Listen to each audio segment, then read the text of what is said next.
Greetings, everyone. Welcome to the revival of the Dean's Forum at the Divinity School.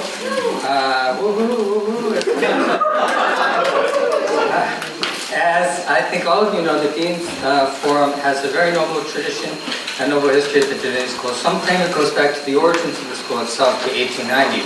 I checked a little bit and I found an alternative origin story which takes it back to the early 2000s. To the deanship of Professor Rosengard. What is certain is that it has been dormant for 3 years, from spring of 2019, when Professor Casewood presented and I responded. I think you were the last one before the pandemic, and until today. So this is a revival of the Dean's Forum after the pandemic. What I will tell you is that the format, or at least the format we'll follow today, is that we will focus on a book recently published by a faculty member, in this case Richard Miller, the Laura Spelman Rockefeller Professor of Religion, Politics, and Ethics in the Divinity School in the college. I saw you checking to make sure I had that exactly right. Focus on his book, Why Study Religion, his 7th book, is that right? Counting an edited one, yeah. Yeah, okay, 7th book, which is a very good number, and to move forward today. And the focus will be on Professor Miller's book, with a response by Professor Wedemeyer, who is Associate Professor of the History of Religions and the chair for many years of the History of Religions area. Professor Miller will first come up to briefly summarize his work.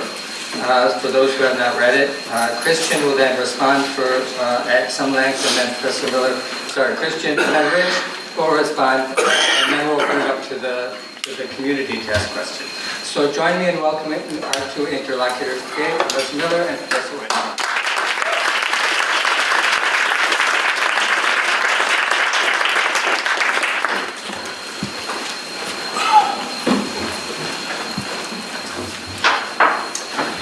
First, I'm reminded by Jim's remarks that any origin story in the world of religion is inevitably and invariably ambiguous and obscure. So whichever origin we're starting from, let me say that I'm honored to have my work recognized and to have the Dean's Forum rebooted this year.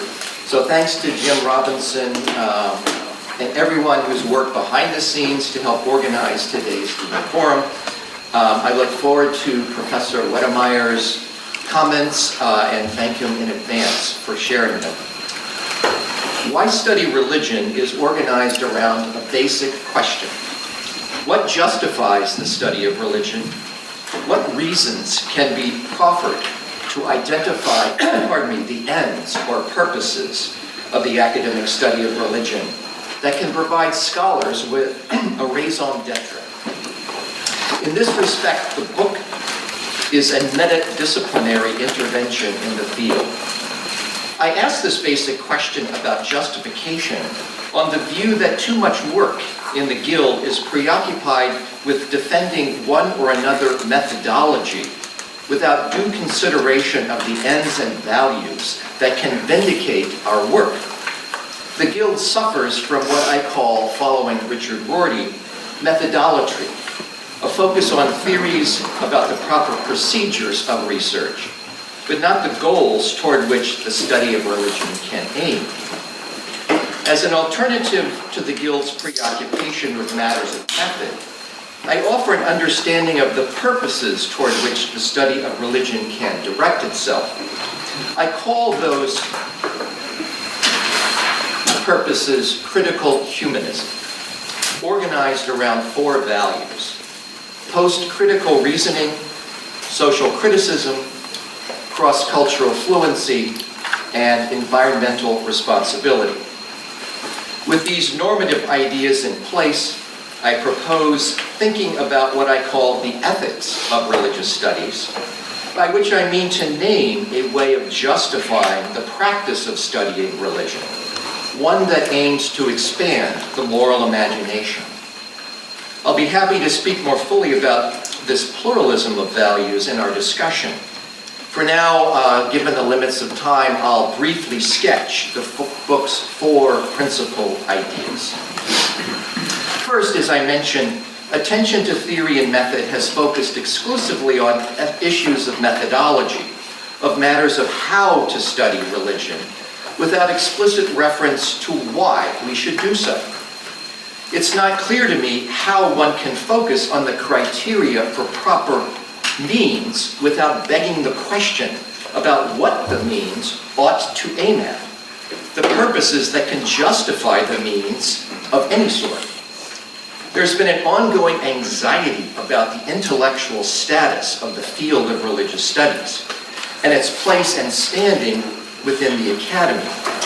If we have a clear set of theories and methods, it is hoped, we can establish ourselves as a viable academic discipline on par with other disciplines in the Guild. We even have a journal, Method and Theory in the Study of Religion, devoted to that task. I have my own account of what explains this ongoing preoccupation surrounding method, one that has been with us now for a good half-century, with no real resolution in sight. What explains this ceaseless concern? I answer that question by saying scholars are preoccupied with theory and method precisely because we lack an account of the proper purposes for studying religion. On this I draw on the work of the philosopher Stephen Toulmin in his magisterial book, Human Understanding, The Collective Use and Evolution of Concepts. That work is a history and philosophy of natural scientific concepts and knowledge, with some passing interest in the humanities and social sciences. Toulmin's basic claim is that in the natural sciences, debates about method experience an upsurge when there's not a clear goal for scientific research. Science is, quote, mature on Toulmin's rendering when consensus emerges about what the proper aims of scientific work should be. I take this insight from Toulmin and extend it to the study of religion. The key point is that the study of religion will likewise be caught in an ongoing, tireless discussion of theory and method until we can settle on some basic purposes toward which we can direct our work. Second, and relatedly, a preoccupation with establishing the proper protocols for studying religion operate under what I call a regime of truth that is non-normative. This regime is anchored to the fact-value distinction. It has an understandable rationale, namely, to prevent the scholar's biases or commitments from intruding on her inquiry. Max Weber's lecture, Science as a Vocation, is a classic articulation of this aspiration for disinterested inquiry. In addition, I reference the work of Claude Welch, who oversaw a vast, comprehensive overview of the graduate study of religion in the early 1970s. There, Welch offers a practical, but not a theoretical justification for our work. Welch's hesitancy, I argue, reflects his Protestant anxiety about offering a justification for human work, about being our own judge and jury about the merits of what we do. Weber's and Welch's ideas fortify a firewall between the study of religion and the reasons for studying. Accordingly, the Guild's preoccupation with method seeks a value-neutral vantage point according to which religion can be or should be conceived and studied. In broad strokes, one could label this regime scientific. It aims to be impartial and disinterested. This ideal of disinterestedness, or what I call a hermeneutics of abstinence, leaves us tongue-tied when we're asked to justify what we do to the public. We're left with an impoverished language of value, and thus with few resources for making a public case for our work. Using the nomenclature familiar to scholars of ethics, I describe this preoccupation as deontic or deontological, focusing on the means of research rather than teleological, where we focus on the ends or goals of research as justified the field. As I said, I describe this desire to separate fact and value as a regime of truth, to borrow a concept from Michel Foucault. This regime is a form of power knowledge, and it expresses what I call, following Nietzsche, an ascetic ideal. That ideal has us think in ways that strip us of our feelings and values. I hasten to add that this quest for disinterestedness is not a single principle that can be applied in a top-down manner, nor is it the work of any single person or agency. It is rather an intellectual force field, quoting again Foucault, a set of ordered procedures for the production, regulation, distribution, circulation, and operation of statements, in which the true and the false are separated, and the effects of power are attached to the true. That is to say, the ascetic ideal ramifies across a range of theoretical models, and often within specific studies in the history of religions, philosophy of religions, sociology of religions, and even theological approaches to the study of religion. I trace the workings of this ascetic ideal in dialogue with 6 models of research that dominate the field, focusing on those who have made signature efforts to advocate for one or another of them. And I devote a chapter to each of these 6 models. Briefly, an interpretive comparative method as represented by the work of J.Z. Smith. Scientific explanatory method as advocated by Donald Wiebe. A theological anthropological method as represented by the work of Paul Tillich. Materialist phenomenological method in the work of the sociologist Manuel Vasquez. A critical genealogical method as seen in the works of Russell McCutcheon, Timothy Fitzgerald, and Sabah Mahmood. And finally, a philosophical evaluative method as represented by the works of Stephen Bush and Kevin Shilby.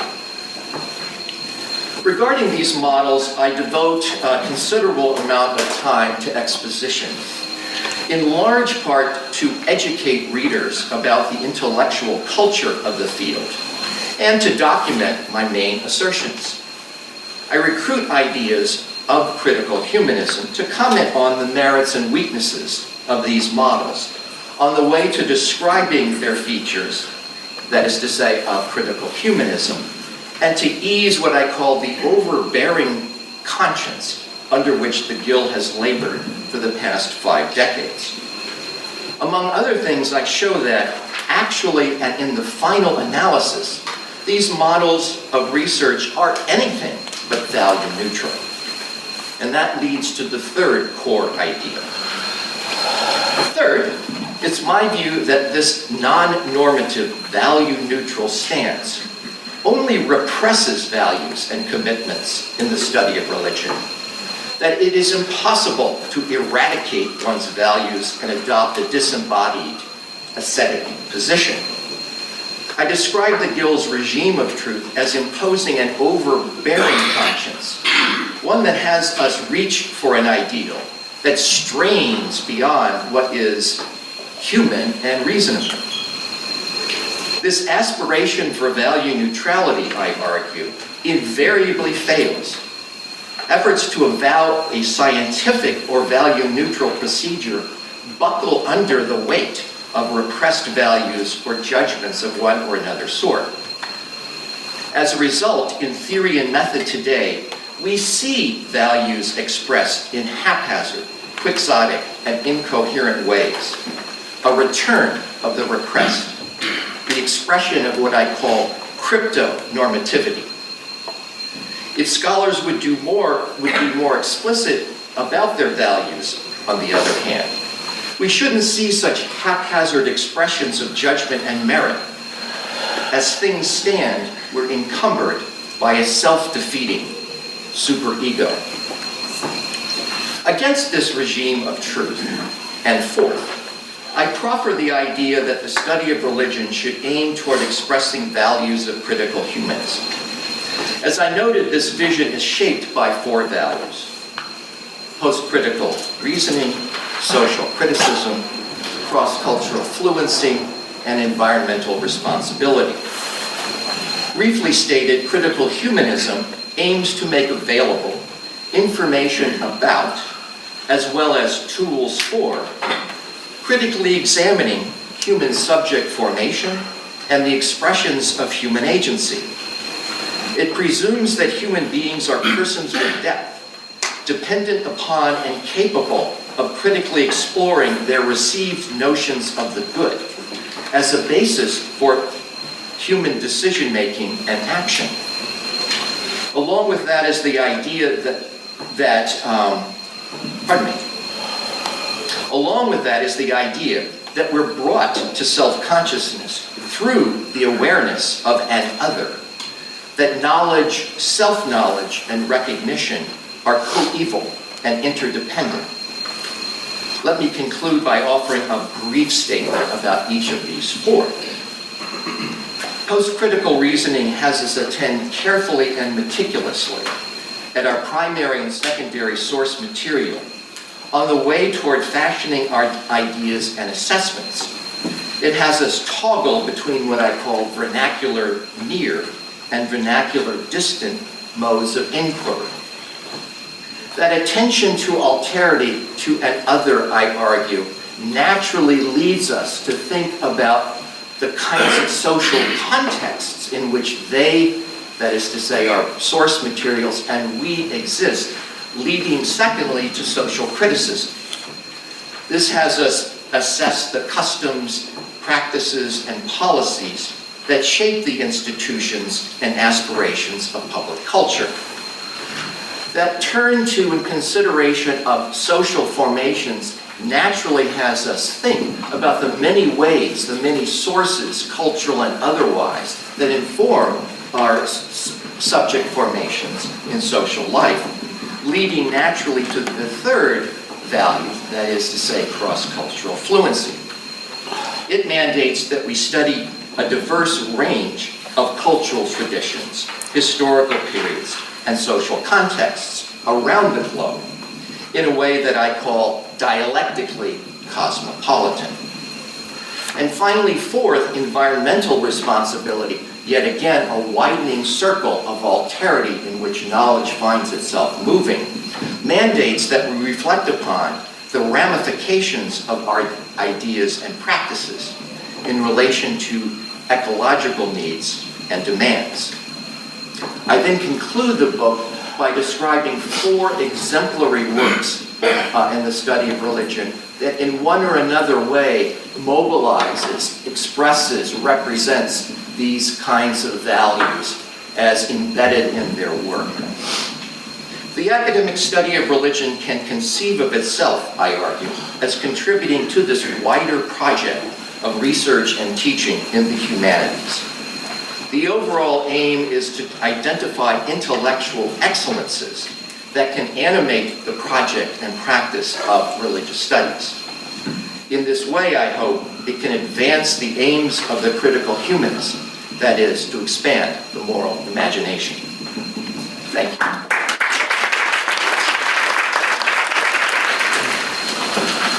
So, it's a great pleasure to be invited to offer some insights and provocations relative to my colleague Richard Miller's new book on the academic study of religion and its guiding values. I think the questions it raises are important and that it makes some valuable contributions to the problems of making sense of the current state of the institution of the academic study of religion and religions. I will also share some reservations I have about its framing, some of its formulations, and its implications. First, a few words about the book itself. The fundamental problem to which Why Study Religion directs our attention is the question of why study religion. If you are not impressed by my insights, you can get your money back at the door. But put differently, most scholars may be said to have addressed the question of how to study religion properly, not why do it in the first place. There are a number of ways to try to answer that latter question. It could be historical. Why have people studied religion? Or it could be utilitarian. What is the cash value of studying religion, for instance? The field has not really grappled with the value aspect of this question, Miller claims. Miller cites two figures responsible for this failure of ethical nerve, to speak in a Wedemeyer idiom, Max Weber and Claude Welch. Weber, he claims, fails us in observing that professional specialized disciplines are not dedicated to, and thus not suited to, address the underlying ethical question of why they should exist in the first place. Welch, for his part, reinscribed this failure of nerve at a key moment in the more recent history of the field, punting on that question just as the American Academy of Religion and departments of religion in the United States were really getting comfortable and established. Miller's aim, then, is to call out this failure, to document how it is perpetuated in 6 ideal typical schools of the study of religion, and to offer a corrective in what he calls critical humanism, which may offer a vision for a fully human, self-consciously ethical engagement with religion for the flourishing of humanity. Though he never cites our local dogma, one might say, crescat scientia vita ex colato. There's a lot to admire in a book like this. Most basically, it must be salutary for a field of study to revisit its most basic assumptions and guiding principles. And at times, the choice of those principles may seem to revert to a basic ethical stance. Does one care? If so, about what and why? The scholar is, of course, always also a human being in society, one socialized into a variety of institutions, and scholarly institutions are human behaviors that are authorized in some way by that society, as the organizations set up to perpetuate those institutions are likewise authorized as legitimate undertakings. So to step back, put down the Kool-Aid of those implicit authorizations, and take a hard look at how they stand today should, I think, even within the narrow parameters of merely professional ethics, be encouraged, both among younger folks being socialized in the field, as well as regularly by established practitioners. Likewise, the effort to abstract and identify key approaches within the field serves a similarly salutary end in giving greater purchase on the nature of the field today, its value, and possible future nature and value. His typology of 6 approaches may prove a valuable way to understand the unstated commitments of various practitioners in the field and to evaluate them on field internal as well as field external criteria. Primarily, though, Miller is concerned with the nature of ethical thinking and advocacy relative to the field and its institutions. In particular, he argues that a methodology that is regnant in the regime of truth of the field today stultifies ethical thinking, advancing its own implicit deontological ethics, prioritizing right over good, rather than what he considers a more beneficial teleological ethics, good before right, that can influence the field for the good precisely by defining more precisely and explicitly what the field and its society construes as good or goods. To this end, Miller articulates an imperative of ethical evaluation of the field, a diagnosis of the current state of affairs via analysis of regnant models and the regime of truth he argues most or all participate in enforcing, and a therapy to address those ills in the form of critical humanism. The prognosis is not explicit, but the general tenor is one of excitement at possibilities and a sanguine appreciation for recent advances. There are, however, a number of features of the book's argument that I'm less enthusiastic about. In particular, I think the argument proceeds in part by relying on stereotypes and a black and white thinking out of step with the critical humanism Miller advocates. Further, I don't think he gets Weber right. He fails as well to identify a core object or approach definitive of the field he is analyzing, to wit, religion. And I suspect that some compromise between a teleological ethics and something else, I don't have a word for it now, but a more inhibitive policing of the field, may be a solution worth considering. So about stereotypes and sanguinariness. There is an unfortunate pervasive deployment of value-laden adjectives to make the case for critical humanism over other approaches. The latter we hear again and again are overbearing, grim, responsive only to marketplace utility, repressed, under a spell, and quixotic. Scholars are subjected to them. On the contrary, we are told repeatedly that critical humanism can liberate scholars and ease one from these burdens, which are like a superego.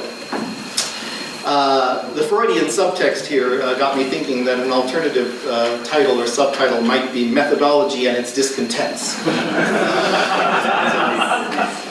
This critical humanism, contrariwise, is vibrant, expansive, mobile, not static, ongoing, self-reflexive, democratic, and it is the putative bestower of all blessings in the form of the four values: post-critical reasoning, social criticism, cross-cultural fluency, and environmental responsibility. In other words, critical humanism will bless one to be smart, in a nice way, just, cosmopolitan, also in a nice way, and will save the planet. Not bad. While Miller marshals reasons to support this idea, there is precious little of that reflexive critical attention reflexively directed back at the model of critical humanism. There is a markedly hortatory, advocative quality to the arguments in this regard, and I found myself skeptical of the sales pitch, which I guess marks me as having some of the qualities of critical humanism. So I got that going for me. As regards Weber, I won't belabor this point, but I think there's a fairly thoroughgoing misinterpretation of Weber. One sees this in a misuse of the idea and method of ideal types, which is very commonly seen, it should be said. But more to the point, I think Miller throws a potentially helpful fellow traveler to the curb in disparaging Weber. The analysis of meaningful social action in Weber is precisely the kind of analysis of human meaning-making in the study of religion at its best that Miller advocates. And to construe Weber as consciously aiding and abetting the instrumentalization of human society and knowledge production is, I think, fundamentally to misconstrue his project. To that extent, the Weber that with Welch is the fons et origo of the problems in our field is an unfortunate strawman.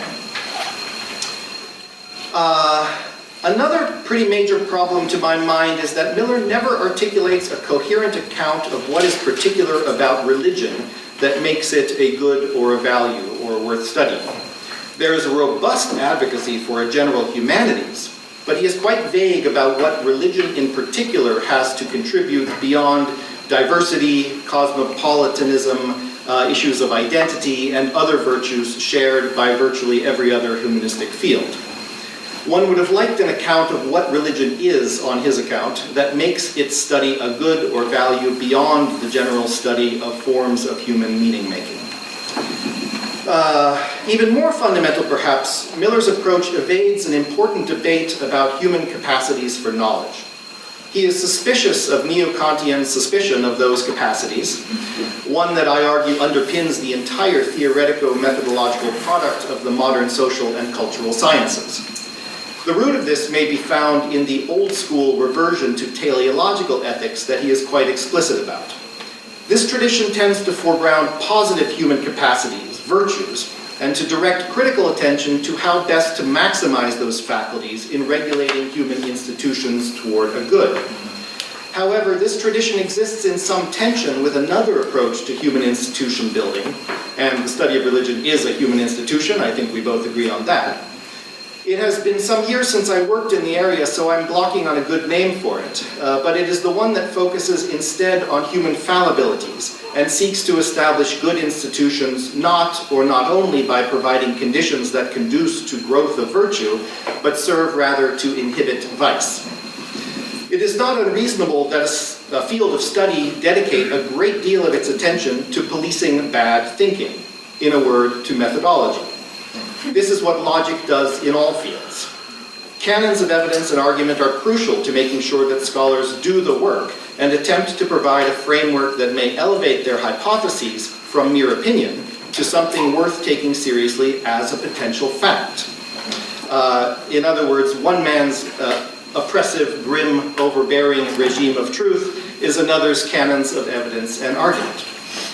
Though it might sound too facile to an ethicist's ears, one might suggest that the disciplining of method, inhibiting the bad, and reflection on aims and goals so as to enhance the good may be thought to go hand in hand, perhaps even to be a part of a critical humanism fully construed. All of these observations, of course, are simply principled disagreements or concerns about the successful implementation of a project of ethical reflection on the academic study of religion. Our different emphases may reflect our different commitments to ethics and the history of religions, respectively. However that may be, as Eliade used to say, I learned a lot from this book. I think it does a great service in drawing attention to the larger social and ethical contexts of the human behaviors that constitute the academic study of religion, and I look forward to the reception of the book and its arguments, and expect a salutary result. Though I've got to stop using salutary so much. Though I may be skeptical that such a panacea as critical humanism exists as such, I think the mere exercise of directing our attention to the ethics of scholarship may be a useful enhancement to methodological reflection within an assumed normal science, as two sides of a larger critical, dialogical, and dialectical project in the field. Thank you.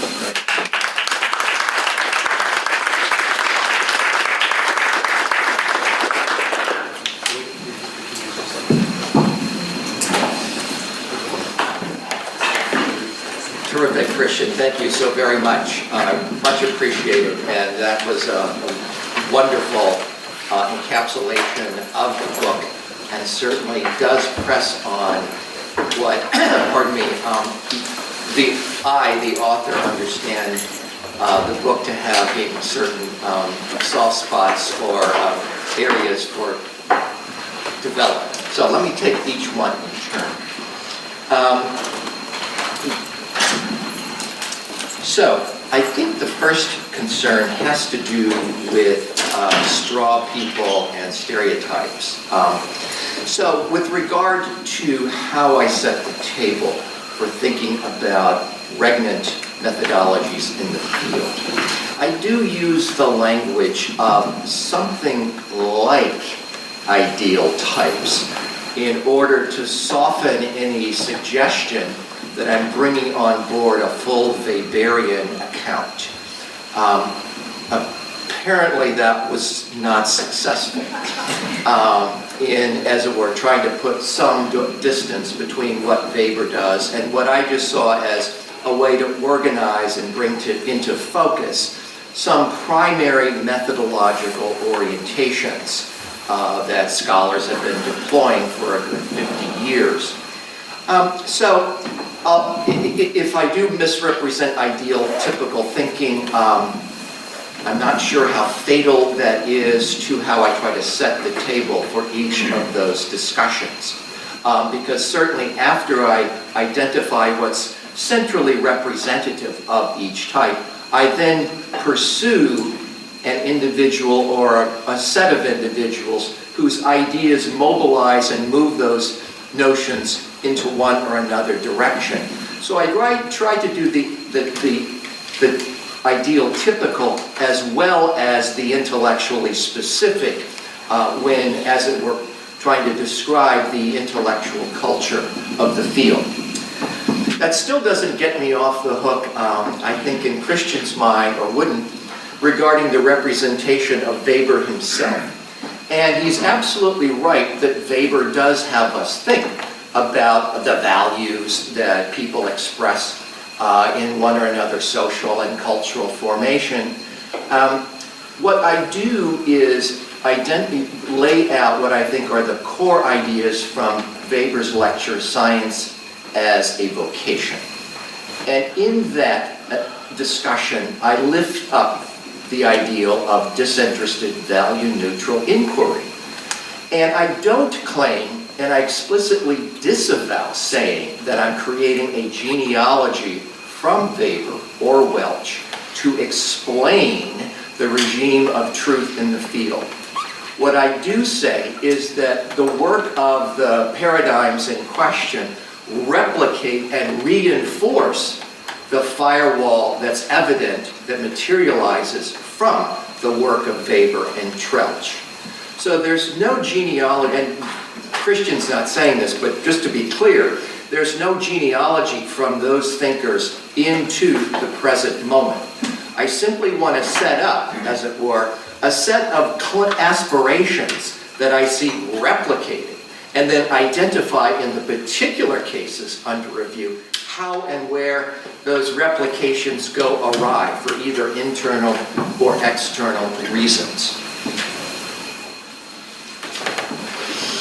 Third question, and this I think is the most difficult one that Professor Wedemeyer raises, is what is it about religion that is, and the study of religion that's good? What is it about religion that cries out or that warrants our inquiry?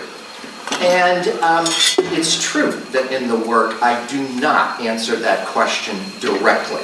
What I do is fold an understanding of what the study of religion can do into an account of each of those four values.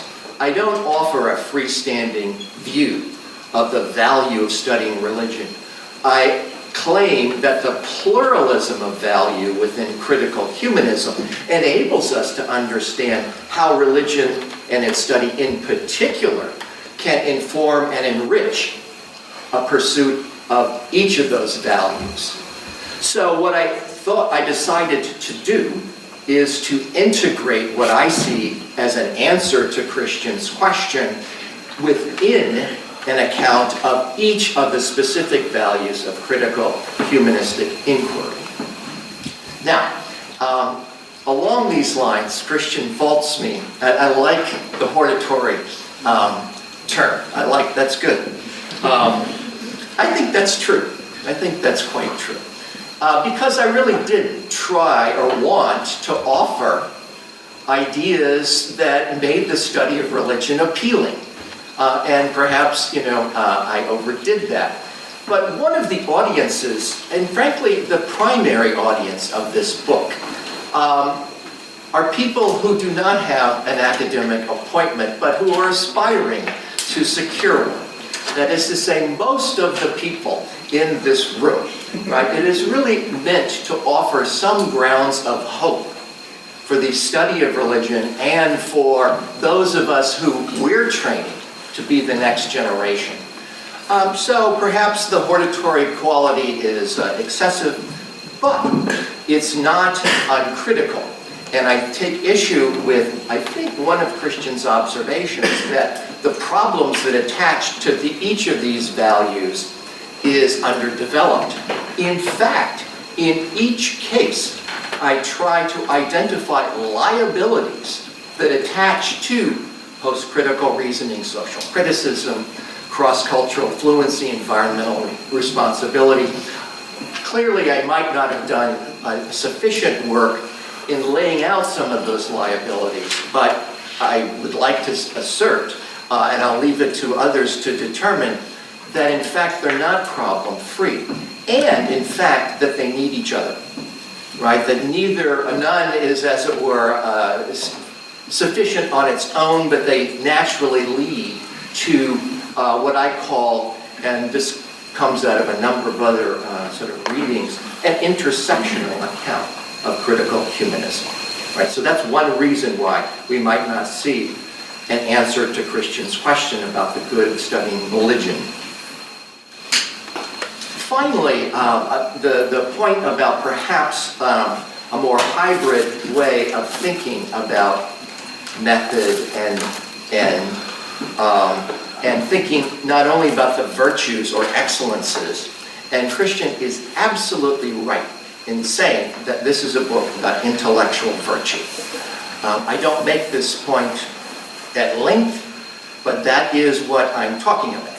Right? What are the intellectual excellences that can help shape and justify the field and excite and motivate future generations. Now,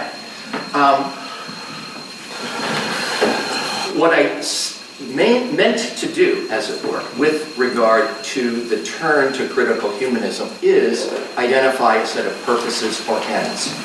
I'm agnostic right now, or I'm still, as it were, thinking about what sorts of methods those purposes would rule in and rule out. Christian has identified a genuine silence or absence in the argument. I take that as a very important point. That, for me, is still a set of matters to be determined. But I hope what I've done in the argument is identify enough for us to work with and to think perhaps more precisely and more carefully, not about the virtues, but also about the vices that attach to studying religion. So with those comments in mind, let me conclude by thanking Christian again and welcoming your comments and questions.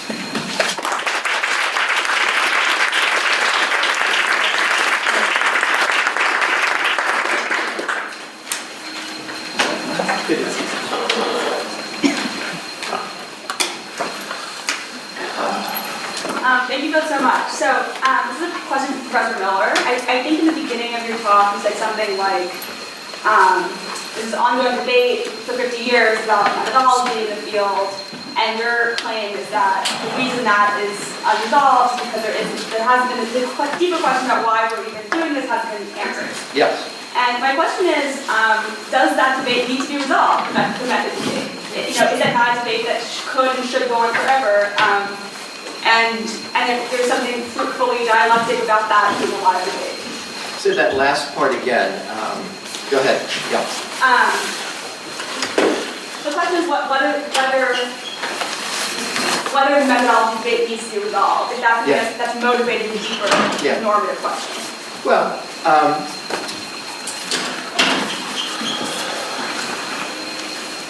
the problem is that this preoccupation with methodology will always be question-begging, right? Because they leave unanswered what the method is in the service of. So it will leave us in just one or another intellectual cul-de-sac. And I think that's unfortunate, right? So, what we will see is that they don't offer guidance, because that's what theory and method aims to do, right? It aims to help structure and organize research in the field. So I consider the prospect of interminable debate to be regrettable.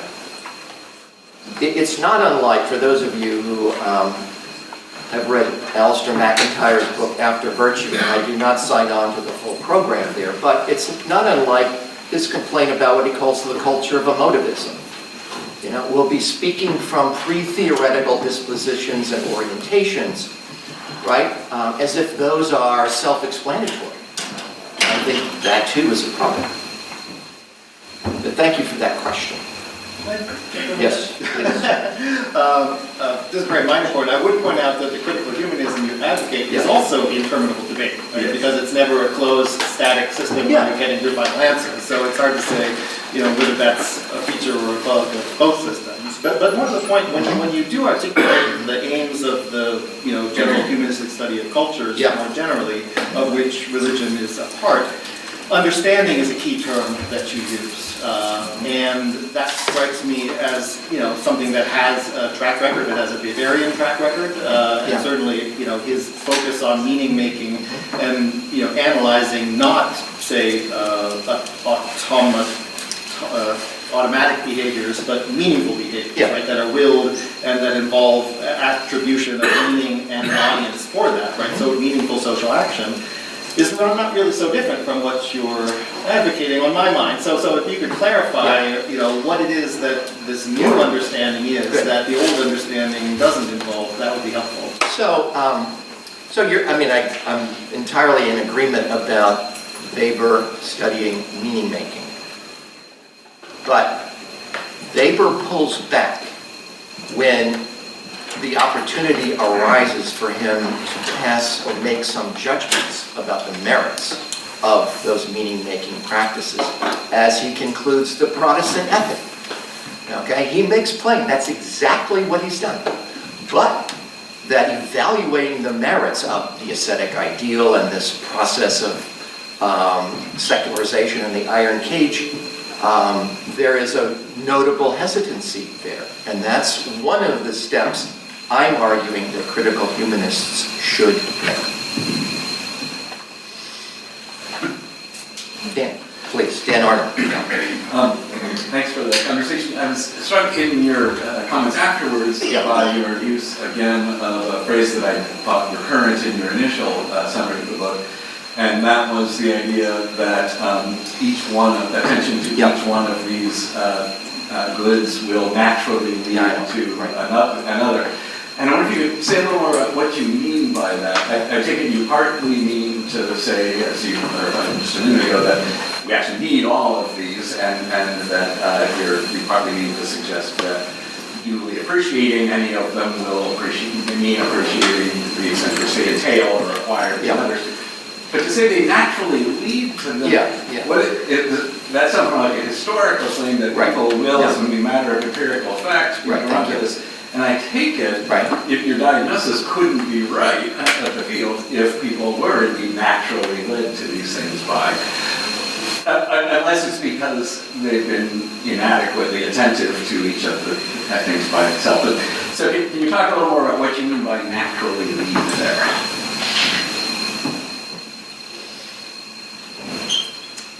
So that's a great question, and that is another category that I have scrupled and puzzled over. But I think what I mean is that, so it's not historical, right? So that's out. But that duly attending to the workings of each will enable us to see how they bleed, how they lead into, right, the next sphere and level of inquiry. So I do use the word naturally perhaps as a kind of informal shorthand for describing what I think is the logical orientation of the encounter with alterity as we think about the context in which we encounter difference. But I welcome suggestions about how to avoid confusion. I frankly don't recall using the word natural in the book. That doesn't matter, right? That's clearly a way of certainly describe my thinking in those terms, so thank you. Yes, please. And Christian, please. Anyway, yeah. This is a question for both. Following from Professor Wedemeyer's comment before, do either of you think that there are any open questions in the humanities today which are static systems that have yet to be solved? Come again? You mentioned before that critical humanism as well is a possibly interminable base, not a static system that can be solved. Is there any question in the humanities that is like that simply has to be solved one day? I think that was first to you.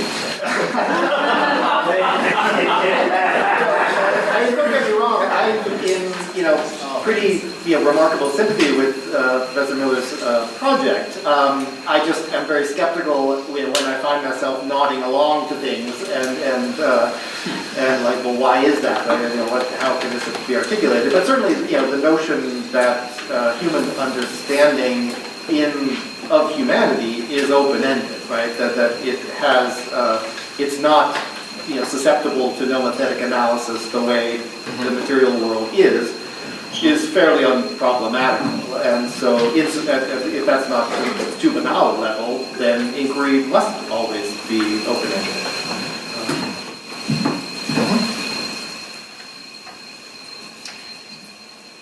Exactly. Bring us all along with each other. Why don't we start with John, and then Professor Rosengarten, and then Miriam, and then Bill. Professor Schweiker. The question I have is, well, first, the argument of the book is critical of what you call methodology at the level of inquiry. Yeah. Right? But in your comments after, you were very clear that this is also a book about intellectual virtue. Right. I'm curious because the idea of instillation of virtue or understanding virtue, cultivation of virtue, has not necessarily been divorced from questions of method. And is there a sense in which there is a methodology to the installation of intellectual virtues that is present also in the book? Say the last part of your question again. It didn't go in the direction I was anticipating. Is there a methodology that is present or that is perhaps unarticulated in the book that undergirds this view or this turn to intellectual virtue? In terms of developing intellectual virtue. As the intellectual virtue is critically important.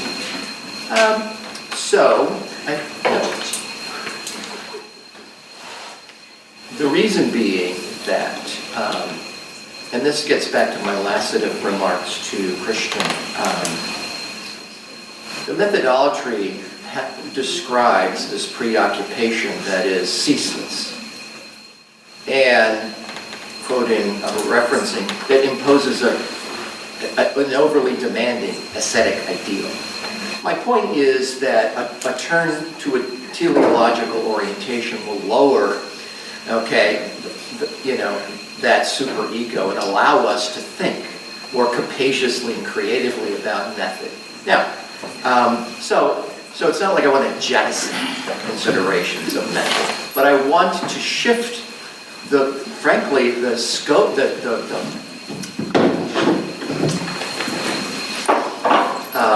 I want to shift matters to just have us imagine the study of religion on a wider set of values and considerations, to put it on just a new field, a new opening, right? So I think with that, my wager is that we won't have those preoccupations because we won't be so involved in question-begging practices. Professor Rosenberg, please. Well, thanks to you both. I'm filled with thoughts. I guess I want to take up the question of portraitoriness. And this is to both panelists. And I want to present something that I don't think either of you broached, but it's got to be in the background here, which would go like this. If we don't answer the why question, someone else will answer it for us. And that there's plenty of situations I can imagine, and I suspect others can, where work we do is construed by others to particular value-laden ends, which may or may not be those which we imagine, but we are in no position to defend ourselves against them if we object to them, if we don't articulate them ourselves. And I'm curious whether that makes any sense to either of you. And in particular, Professor Miller, is that a background concern or not?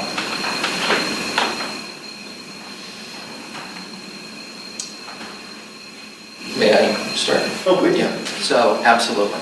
Right? So if we can't articulate our values or ends, somebody else will. And is that an a hidden assumption or concern in the book? Yes. Because one of my points is that, and this is a step back from, let's say, the intellectual culture of the field and into the political culture of studying religion within an academic context, like a university. We have others who presume to know what our value is, and it typically translates into something that's utilitarian and pragmatic. And often, and if not always, we fail that test, right? Because we're being shoehorned into a set of expectations that are alien to what I am arguing are fundamental purposes that can help vindicate the field. Right? That's why we're tongue-tied when required to justify ourselves. Typically, the reigning values in university contexts are pragmatic and financial, right? So we don't train people who are going to become leaders in the business world, right? And so what I argue is, among other things, that what we see also in Weber's science as a vocation is not only the value of disinterestedness, but foreseeing, okay, that the values of the university are going to become increasingly pragmatic and utilitarian. And so I'm trying to resist, as it were, offer a vocabulary and a set of arguments that gives us a different way, or a way to resist the power of those expectations.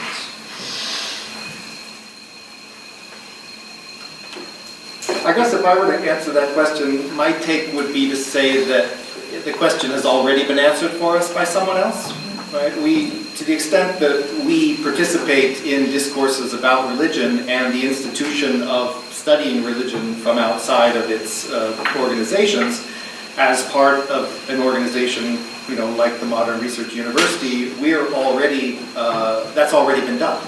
Right? There's a whole network of social expectations and organizational expectations about what we can say and what the significance of what we say is. And so any individual articulation within that horizon is almost like a private language, right? It's not, except to the extent that it activates, the potentialities that already exist in the institutions and the organizations. So it's not entirely private language, because individual articulations like this book can actually affect that and advocate for changes to the institutions and the expectations and the organizational expectations. But those themselves are also not static, right? I mean, if you look at I'm sympathetic also, again, to the, increasing utilitarian, instrumentalist notion of knowledge in the very contemporary academy.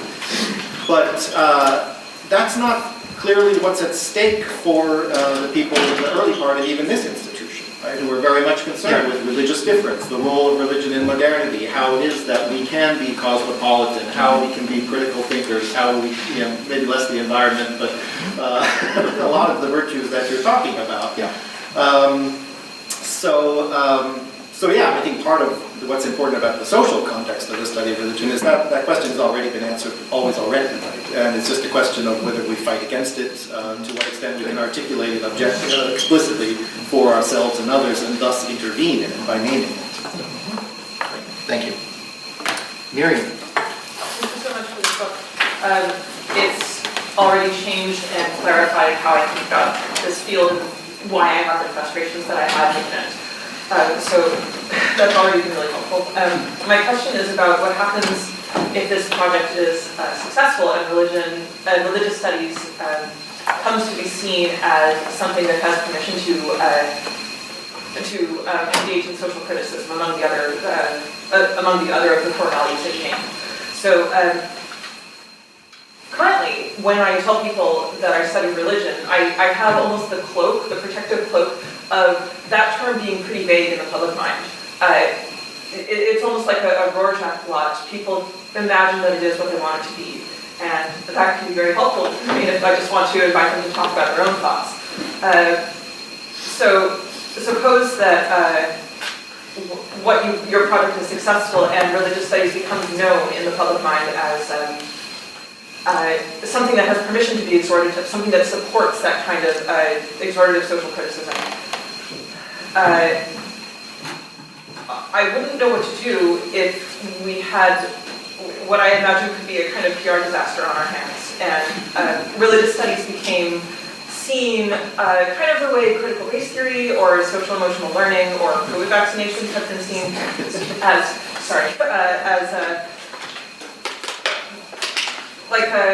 an attack on religious freedom. I can imagine it being seen as an attack on religious freedom from the academy. And I guess my question is, do you think this is something worth worrying about, more than religious studies? Do you think that religious studies could come to be seen as an attack on religious freedom more than it already is? If it is, I don't know if it is. And if so, what can we do about it? Yeah, I think the answer is It could. You know, a lot depends on how one construes religious freedom and the protections it deserves or is entitled to. But it is true that on my account, the critical humanist, the scholar of religion, is out there advocating for religion as if anything goes, right? It's not, as it were, a context of intellectual value neutrality, right? So insofar as, let's say, maybe a straw figure, an advocate of religious freedom wants her ideas or convictions or traditions left alone, she in effect is endorsing a kind of value neutrality that's the target of my complaint. Professor Schweiker and then Professor Evans, and then Rowan. Thank you very much to both of you and for the book, Professor Miller. As you know, I've been involved for decades in the global debate about humanism. And so I was really delighted to see you joining this struggle. But the more I think about it, I'm not quite sure why you would call this a humanism. In other words, why does the four values coalesce around a humanistic plane? That's the first part. And then I'm also a little confused about what would an uncritical humanism be? So what does the term critical add to a humanistic stance? Good. So I do aim to address both of those, perhaps insufficiently, but certainly I begin by talking about the noun, humanism, and say that we begin by talking about the way in which human subject formation and moral agency are formed and expressed, and that it's tethered to a view of human beings as people of depth, who both depend upon and resist their social, political, religious, and other contexts, and that we focus then on reasons of action, and that reasons of action are decisive for thinking about how and why human beings act. There's a fundamental humanism to teleological thinking in that it gives us a way of explaining how and why human beings behave as we do, right? So that's as it were, the core out of which I then build my understanding of these various values. What makes it critical rather than uncritical? And that the modifier is understood as based on the view that it is reflexive, right? That it takes up these issues and brings them to mind and has us aware of the history, the traditions of inquiry around those humanistic matters, right? And that's where we're back to Christian's point that it's ongoing, right? This project cannot but continue, given how we're constantly evaluating and returning to and reassessing. So there's this issue of assessment and reassessment that shapes the human mind. I would think that any humanism would do that. Well, I think that one thing maybe this might be another easy target, but one thing I say is that, there are ideals of humanism, and this is, I think, back to the first question, that presuppose a rather static view of the human, right? And that's one thing I'm trying to resist. In fact, I claim that's not humanist. Yeah. So, yeah. Chris. Thank you so much, Richard. Really appreciate reading both of them details on it. The first is a kind of historical point. I wonder how crucial this was to your argument. I mean, I didn't actually find that particular section all that compelling, which is to say, the argument about the relationship between Protestantism or Protestant theology and the relative silence in the field about justification. I mean, you basically argue that you're not going to make the causal argument. Right. Then you go on to talk about Luther, Calvin, and so on in terms of how they're going about justification and the that there's a relationship between that and the relative silence and feel about justification. I didn't find that section compelling, and I didn't know that it was crucial to the kind of argument that you were making, so I'd just be curious to hear more on that. But the more important point, I think is somewhat related to this, is the high bar for what constitutes justification. There's a part of me, my immediate response was, must we all become many philosophers? But I think part of this is related, though, to the issue of genealogy. So if I think this is one book in particular about Bob Morse's book, Between Heaven and Earth. In the American context, one of the sort of pressing concerns of the book is the issue of power dynamics, which is to say, in the early 20th century, white scholars ensconced at a university writing about, say, working class Pentecostals and making normative judgments about their religious practices. And there's a lot that goes on in that book, but I think one of the concerns is a rush to a kind of normative judgment or assessment of religious practices. Right.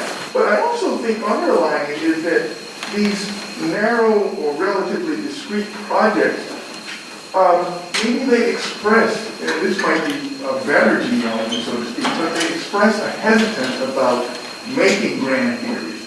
And so that instantiated in the sort of methodology itself is a kind of partial argument about the vulnerability, for example, of human beings. If you really closely study a particular community, your own views, whether it's about religion or your own vulnerability and so on, can be changed. And so this is a comment or an argument about the value of studying religious people. But it's not a grand theory. And so I wonder if the argument that you're making in some ways invalidates what might be it might be a justification for the field, but it doesn't rise to this level in which you understand justification to be. Okay, thank you. So to the first question, Luther and Calvin, and what role that discussion plays in the wider framing as I launched the book. What I pursue that following on what I think is Welch's clear to me, but very well masked, okay, Protestant way of describing the field. That dialectical theology shapes the way in which he launches this study right out of Karl Marx, okay? Now, I argue that, as Christian really nicely puts it, he punts right at that key moment, right, and offers a practical rather than a theoretical justification. And I go on to try to unpack what it is about justification that within mainstream Protestantism is problematic. Just to try to help educate the reader, right, as to what's at stake there.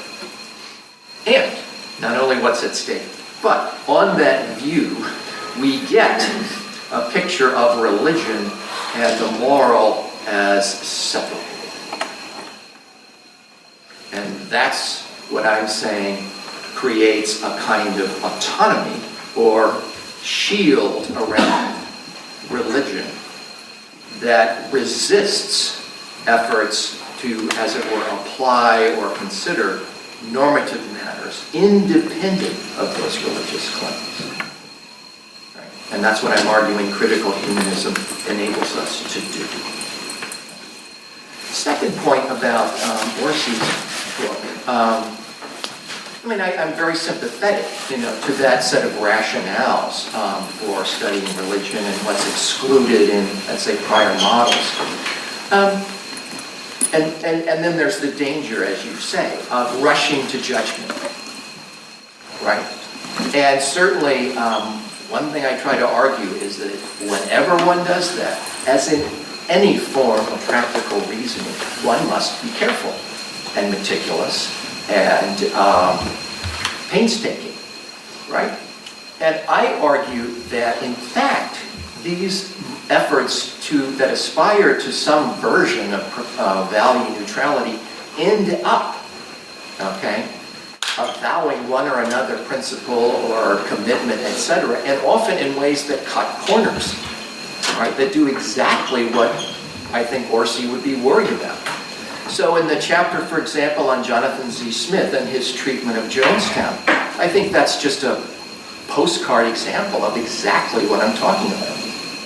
You know, because at the end of the day, he says, okay, that it was Representative Leo Ryan, okay, and the arrival of the outsiders, okay, who are, and this was his word, responsible, okay, for the calamity, right?